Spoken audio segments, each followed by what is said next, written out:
I bet you have never heard of this compound. Seriously, this is something that I didn't even know about until like a year or so ago, and I literally feel like I know quite a bit about these things. That's why I'm a doctor, that's why I'm a sleep expert, and this one was very surprising for me. Delta sleep inducing peptide. And that's what we're going to dive into today, okay? Because I get asked a lot of questions and really nothing on delta sleep inducing peptide. Just found this and wanted to share it with you. So we're going to go on a deep dive into this fascinating molecule. And the exact questions we're going to answer today is, what is delta sleep inducing peptide? How was it discovered? How does delta sleep inducing peptide work? And I will probably just call it, am I going to really call it DSIP? I might call it DSIP, okay? Just to save a lot of time.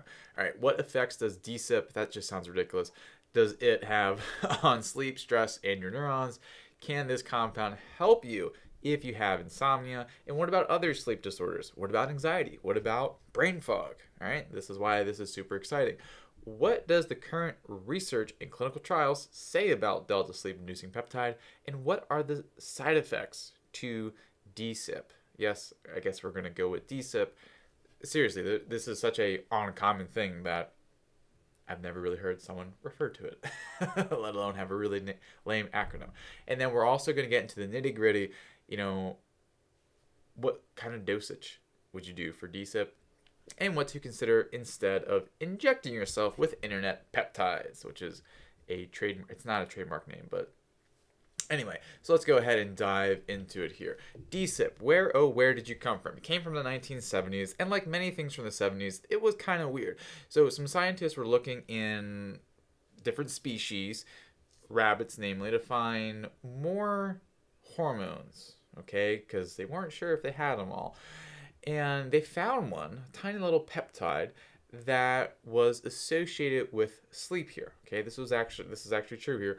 And then in case you're wondering like where the heck are all these references here, if you go to our website, we got a blog, we got all the references there. So I won't like name all the authors and years here, but I will for some. So this here DSIP here, they thought it was like a new unknown hypothalamic hormone here. And hypothalamic hormone, those are things that will communicate with your pituitary gland, help control your thyroid, your gonads like testosterone, estrogen, progesterone, and also cortisol as well through, I mean, that would be your adrenals, not your gonads there. And so it's pretty exciting because this had some pretty profound effects here. Okay, so delta sleep peptide, DSIP, it's just a small little protein here, and it acts like a very potent signaling molecule here. And the signal it sends is very similar to GABA in terms of its inhibitory. Actually, it triggers the release of GABA. So I'm just saying overall it kind of inhibits your brain, but kind of. We'll dive into that here. And there's a lot of cool things about this because DSIP is long lasting. Okay, it doesn't get degraded by enzymes. For your purposes, it's pretty stable at room temperature here, so people may want to use it in that sense. And it also crosses the blood brain barrier. Okay, and this is where things get interesting because we'll just dive into it here. So, yes, it's primarily made in the brain here. Okay, but it's also found in like every single other organ system, your heart, your kidneys, your liver. It's found everywhere. So, this may suggest DSIP may have a little bit more to do, and it does. I promise you, we'll get into that here. Okay, and there's still a lot of unanswered questions around it here about is this just about sleep, but we'll get into that here. So how does DSIP promote sleep? What's the mechanism of action here? So DSIP goes in your central nervous system and it goes to different areas in your brain that govern sleep, like your hypothalamus, your brainstem, other sleep wake centers here, and it will then influence the release of certain neurotransmitters, most notably GABA. Okay, you may know that from just GABA or from valerian root. This is the main inhibitory neurotransmitter in your brain here. As a result, DSIP is going to have an impact on sleep regulation and also sleep stages here. Okay, and the exact mechanism is a bit complicated because you see, DSIP will go down at the beginning of sleep, but Dr. Dillon, you like literally just told me that this thing makes me fall asleep. Well, maybe. I don't want to give away the secrets yet, but I will say that the research down the road, you give someone DSIP, they get tired. But why is it decreasing at the beginning of sleep? You see, it's the rising and falling of DSIP that helps induce sleep. It goes up and goes down. Crescendo, decrescendo here. That's the physiological signal that promotes sleep. Okay? And so it has this very rhythmic up and down. Think of it like creating waves of action in your brain here. So we'll go up and down, up and down. So that's why it helps induce sleep. And that's also why it is involved in slow wave sleep or deep sleep or delta sleep, hence the name, and also REM sleep here. Okay? It generates a rhythmicity. And I'm not sure if I actually pronounced that correctly, but you know what I'm trying to say. It produces the rhythm of sleep. All right? I'm a doctor, not an English teacher. There are many English teachers far, far smarter than I am on pronunciation. So this lends DSIP to a lot of very interesting non-sleep functions. Because yes, it has this rhythm generating effect of sleep cycles, but it also has other implications in other areas of your brain. Because unlike my brain, that mispronounced the word brain because I'm just so excited and just throwing L's instead of R's everywhere. But here, delta sleep peptide has a wave of relaxation throughout many different areas here. Okay?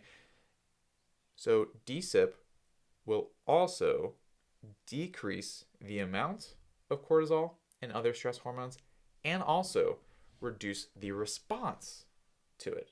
Okay, so it reduces the amount of it and reduces the cellular response to these stress hormones here. Pretty cool. As a result, it will promote relaxation. All right, that would make sense if we just literally thought about what I said about how it helps induce sleep as well. So just keep that in mind here. So it has a rhythmic ability to promote your brain to calm down. All right. So what does the research say? We're going to go over some of the earlier mechanistic studies in animals, predominantly rats here. We will get into humans down the road. Don't get all like, oh man, that doesn't matter. Let's just kind of, it proves a biological point here. Okay. So in one study, DSIP increased the percentage of slow wave sleep by 32% and increased total sleep time by 72% in rats here. Okay, don't get so caught up on the percentages. Bottom line, it improves deep sleep and increases sleep duration. Another big quality is going to be sleep latency because we're going to talk about insomnia quite a bit here. And that's also what was found here, not only in rats, but also in humans here, the largest kind of rat of all. And this actually reduced sleep latency by an average of 22 minutes. Okay? If you're an insomniac, that's pretty great because sometimes you just lay in bed for hours, right? You're just like in bed and just like, okay, when the hell am I going to fall asleep? And okay, you're tossing and turning, you're thinking about this thing, and then you're thinking about like what you should have said in like 8th grade at one time. Like, that's just what goes on. And then you get to this angry downspout and you just don't sleep. Okay, so 22 minutes is a whole lot here. Okay, and hand in hand also, like I said, it reduces cortisol, reduces the response to it here. And that was actually shown, again, reducing the rat version, the rodent version of cortisol by about 30% here. And also reducing the stress response because they would just take rats, put them into a maze, give them some DSIP, see what happens.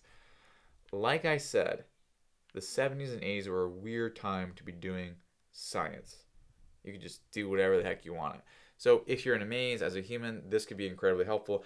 But sincerely, like you may feel like you're in a maze of your own healing journey, right?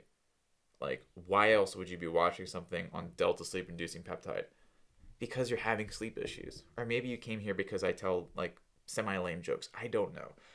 But in all sincerity here, when you're caught up in all like trying this, that, and the other, you're trying the GABA, the melatonin, the diet changes, and like you're still not sleeping well here. Yes, it can get frustrating, and that's why we need to uncover the lessons underneath DSIP here. Okay, so going forward. Because when we do, that's when you're sleeping well, and that's when you're, back to life here. So what else does DSIP do? Well, what's another big problem when you're not sleeping well? Brain fog, which is also another way to say neurodegeneration, all right? Hate to say it, but brain fog isn't just brain fog. It is literally neurodegeneration. It should worry you, okay? And DSIP actually protects brains from the damage of neurodegeneration species in Alzheimer's and Parkinson models in rodents here, okay? Not shown in humans yet, but indeed in those little rat brains, that's what they've been able to demonstrate, which makes sense, right? Because think about it, like when you're not sleeping well, if you're like anxious and then have that crash afterwards, how does your brain feel? It's hard to think. And that's why whether it's like at work in a meeting, like your brain shuts down because of the stress, you didn't sleep well the night before, or maybe it's like you're home and either you just like everyone knows to stay away from you, or you're snapping at your kids, and just in this place of where like your brain can just simply not function. All right. So when that's happening, your brain's working harder, it's going to cause more damage, and then that will lead to, over time, neurodegeneration here. That's why brain fog is the number one predictor of neurodegeneration in studies here. Okay, so as a result, DSIP can help with that, okay? Reducing the stress on your neurons, but also having a direct neuroprotective property as well here, okay? So a lot of cool things. Another one that has been found is helping with pain, okay? Now, many of you just don't have sleep issues, right? You may have pain issues. Maybe it's fibromyalgia, maybe it's chronic regional pain syndrome, maybe you're just like so inflamed, like you have a rheumatoid of where like buttons on shirts and opening bottles like is the hardest, most annoying, frustrating, even like depressing thing possible here. DSIP has a very potent anti-pain response here. Okay? So another big win there. So it has a lot of these widespread effects here, which is pretty cool. All right. So what does that mean for you?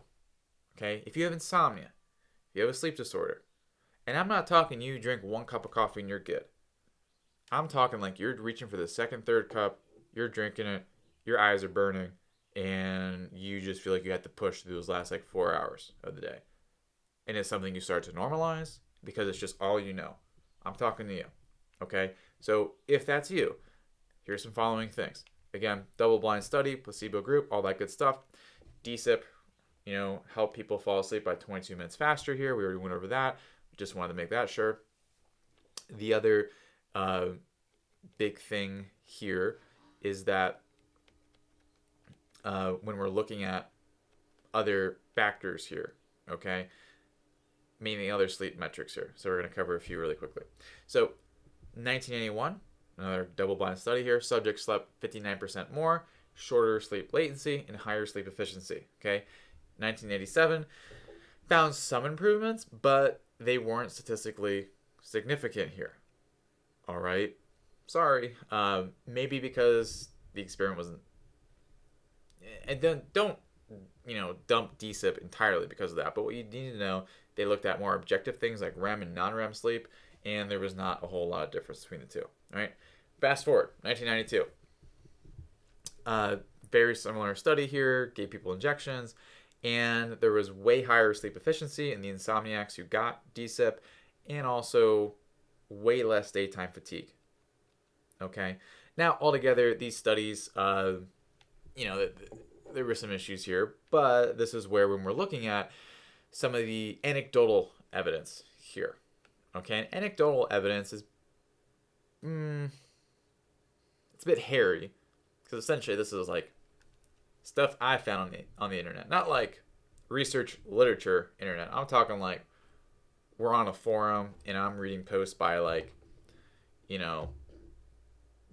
like Tennessee Titans 21, like highly reputable sources here. But I doubt everyone made all that up or they're all lying, but I can just tell you what I found here, because when you look at more recently, there's not a whole lot of research on DSIP.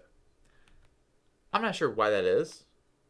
Maybe because there's already a billion other there's a lot of other sleep medications for billions of dollars, right? Taking a pill is way easier than doing an injection. I hear you on that. And that's probably why DSIP has not been getting a whole lot more clinical research here. Okay. And so what will be found on the internet here? I'm not going to even list these forms. You probably found me through Google. I don't know. But essentially, people report, well, let me say this. There are people who, out of all the people who do DSIP, there's people who like, seems like 50% of them maybe don't really feel anything. And then 50% of them like rave about this thing here. Okay. Improve sleep quality. And no one was talking about Oura rings or anything like that or trackers, but improved sleep quality. People talking about deeper sleep, more restful sleep, feeling better when they wake up. A decrease in the frequency of nighttime awakenings here. And people saying they fall asleep way, way faster. Okay. This falls in line with what we saw in those other research studies. I shouldn't even say other research studies. This is literally me looking up things on a forum. So, but in all honesty, it does kind of make you feel better. Okay, maybe that's what's being seen in the real world as well. People also reporting reduced anxiety, reduced stress here, and also feeling a lot calmer throughout the day here. A lot less tension, a lot less racing thoughts here. And then another fun thing is the report of vivid dreams here. Okay, being able to have very vivid dreams and also remember them. And even people talking about lucid dreams here. And the reason I highlight this is not only because dreams are cool, one of the things people don't realize is that, this is what I talk about with my clients at the time, your ability to have dreams and remember them is directly correlated to your sleep quality. Okay? Why is that? Because your mitochondria, their ability to function well, is directly tied to the electrical activity that is needed to have and remember dreams. So if your mitochondria aren't working well, then you're not going to have dreams. Okay? So that's why when I heard about this, I'm like, oh, that seems to have a temporary good benefit there. But now, do not get into like one thing-itis here, where you're like, oh man, another silver bullet. There is no silver bullet here. All right? Yes, we're talking about DSIP. This is all great. Maybe you never heard of it. Maybe you're learning cool things. Great. But the thing is, this is probably like so many times of what you've already done in the past. Gone the GABA route, gone the valerian route, gone like melatonin. It's just something where like it's not a silver bullet here. You need to get to the underlying issues here. Because when you do these silver bullets, there's consequences. Okay, and that's what I want to talk about next year. Because yes, all these good things, better sleep quality, what people say here, but this is not without a negative benefit here. Negative consequence, that is. Negative benefit. That doesn't even make sense. Maybe I took too much DSIP. I have never done DSIP. Let me just say that. That should tell you enough what I think about it. But if you already have these issues, be aware, right? DSIP can cause nausea, a lot of headaches, and of course, sedation and drowsiness here. So if you're already dealing with a lot of those things, you may totally want to reconsider. And this isn't really well researched on a bigger scale. It's not known how it interacts with other medications. It's not known what the long-term safety is. Okay? So proceed at your caution, or don't proceed at all here. Okay? And so, again, just looking out for you, because so many times people get led down these roads like, oh my god, a new thing, oh, science, this is great, and then you just end up like trying a new thing for a little bit, you see some benefit, and then like you're right back to square one. And the reason for that is with your mitochondria that we'll talk about next year, okay? Because I just want to wrap up this discussion here on DSIP. So it's something of where it comes in I just want to talk about the kind of protocols people talk about here just for your educational completeness here. Okay, so it will come in a powder. You will have to add bacteriostatic water into it. Hope you have a chemistry degree, know what all that means here. And then you inject it, okay, either subcutaneously or intramuscularly, depending on what kind of injections you like to do before you go to bed. There are oral and transdermal formulations of DSIP, but the bioavailability, how much gets in, no one knows. Okay, that's why I don't really love internet peptides. It's like literally the wild, wild west of like, oh, have you tried this out? So proceed with caution here. And if you were to look at these things, this is what, like if you were on Jeopardy and someone asked you like what's a starting dose for DSIP, here it is. It's about 100 to 200 micrograms, okay, micrograms, 100 to 200 micrograms starting, and some people work up to 400 micrograms depending on their response and tolerance. Typically done once per day, about 30 to 60 minutes before bedtime here. Okay, for anxiety during the daytime, people will take it during the daytime at smaller doses here. Okay, now some people use it continuously, or some people use it in cycles, because one thing from those research studies that I didn't mention, it was really good at resetting someone's sleep pattern.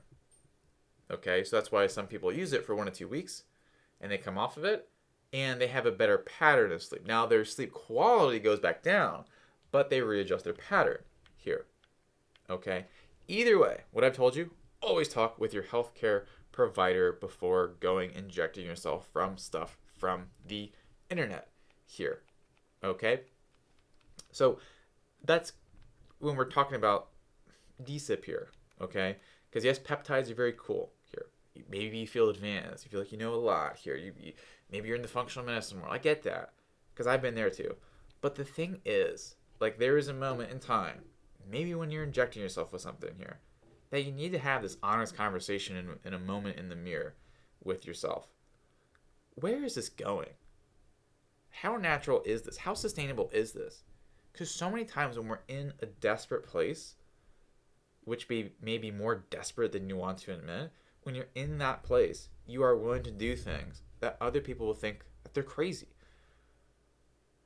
But that's because they're not living in your shoes.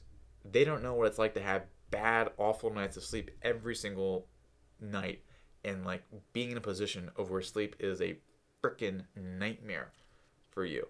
And that's why you will do things like this, and you will have a short-sighted, not because you're stupid, okay, not at all, but because like you need to change this very quickly, right? And so you may put the long-term effects on the back burner here. But here's the thing, it does not have to be that way, not at all. Because just because there's a new fancy compound, it's not even new, okay? Maybe, it's new in understanding it, but it is not something that long-term is going to help with your sleep. Okay, yes, research may indicate that.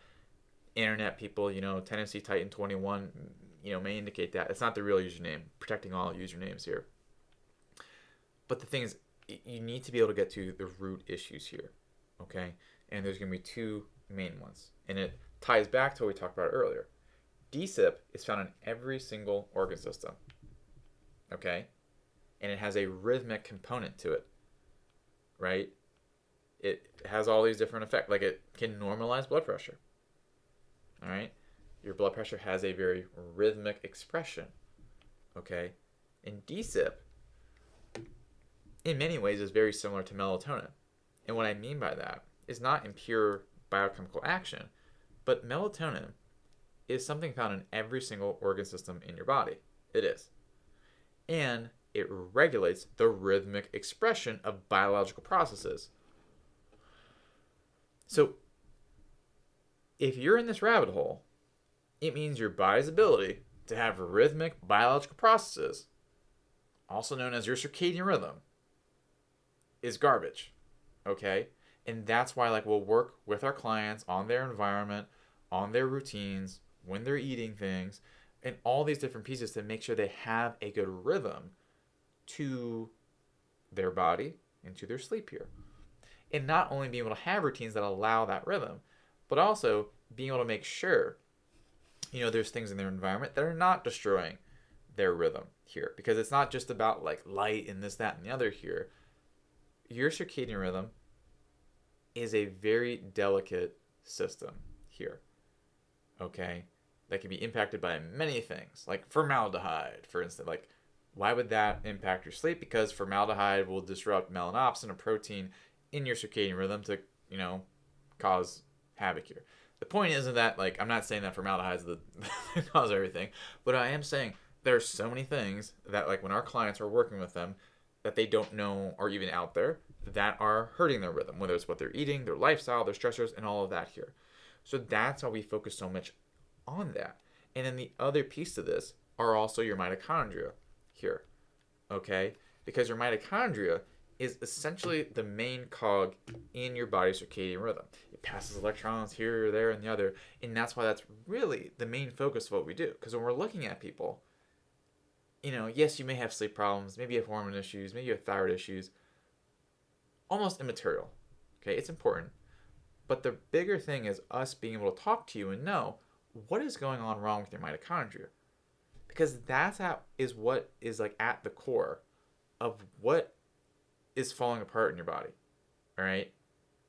Because when that's not working, that's when you're out here scrambling for another thing for your sleep here, just to kick the can down the road, because you can take DSIP all night and day, but your mitochondria are going to continue to go downhill. And that's when things just fall apart more and more. Where you're doing so many things, you feel like you know everything and done everything, but you're still at the ceiling of where the heck you can be here. Because that's why it's not about silver bullets, it's about having a golden system here. Okay? So I got two things for you. All right? Number one, if this is something you want to dive more in depth into, what I want to invite you into is our free masterclass here on mitochondria and circadian rhythms. Go to ochnow.com/learn, and you'll have your masterclass there, allowing you to take a deeper dive and be able to understand these core concepts that are the key to your sleep and to your energy, but even more than that, the key to you being able to be in a place of where you're fully thriving in life, not this crappy survival mode that has you as an absolute shadow of yourself. All right? You need to be able to understand those concepts so you can be able to understand a new way for a new life that you deserve to have. Okay? Now, maybe you've already seen that masterclass. Maybe you're out here watching, I don't know, the upteenth video that we've done. So, for you, my friend, we have our health strategy session. Okay? Go to ochnow.com/talk. So that's where we come together, talk about what's going on with you, your health, what's working, what's not working, what your goals are, to create a roadmap. And if we know we can help you cross that distance, then we can walk you through what that will look like in depth. And if not, we'll be honest, okay? We don't want to try with people that we know we can't help, and we'll be honest and point you in a different direction here. Okay, so 45-minute phone call there could honestly be the most important conversation you have on your health in your life here. Okay, so again, two options. One, want to learn more about your mitochondria, ochnow.com/learn. If you want to really get into a place where you have a big breakthrough in your health, then get your free session at ochnow.com/talk. Either way, I am wishing you an awesome day and you having even better sleep, better health, and a better life. All right? Dr. Dylan Peckus here, signing off. Have a good one.